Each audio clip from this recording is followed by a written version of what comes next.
అందరికీ నమస్కారం.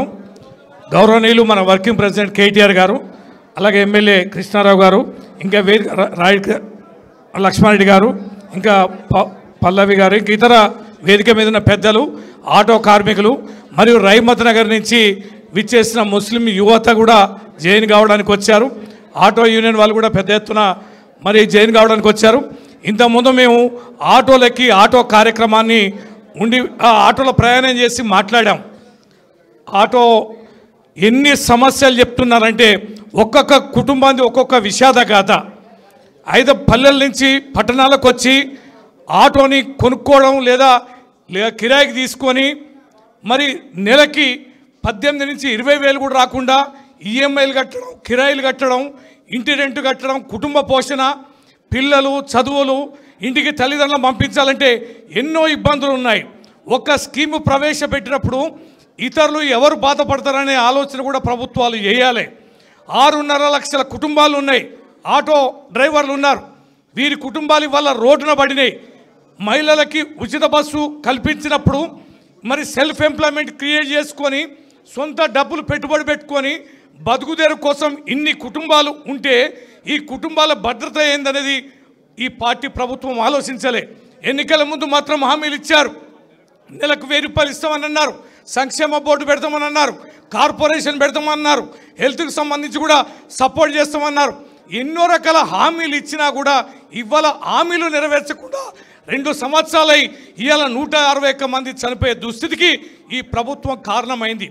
ఇవాళ ఒక వర్గం అనేది కాదు, ఒక రకమైన ప్రజలు అనేది కాదు, ఎన్ని రకాల మాయమాటలు చెప్పి మేనిఫెస్టోలో చెప్పి బాగా ఊకదంపుడు ఉపన్యాసాలు ఇచ్చి 100 రోజులు అమలుపరుస్తామన్న 6 గ్యారెంటీలతో పాటు అన్ని వర్గాలకు ఇస్తానన్న హామీలను తుంగలు తప్పి 2 సంవత్సరాలైనా కూడా నెరవేర్చకపోగా ఇప్పటికీ గత ప్రభుత్వం కేసీఆర్ గారు, కేటీఆర్ గారు ఆ ప్రభుత్వం పైన విమర్శలు చేసి పూట గడపడమే తప్ప మరోటి కాదు.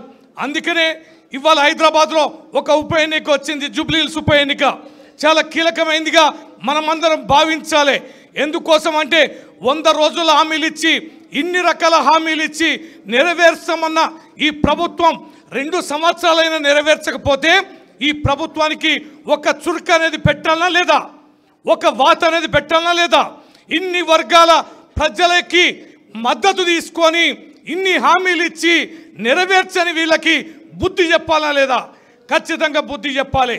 అంటే జూబ్లీహిల్స్ ఎన్నికల్లో బీఆర్ఎస్ పార్టీ గెలిస్తే ఒక సంకేతం పోద్ది.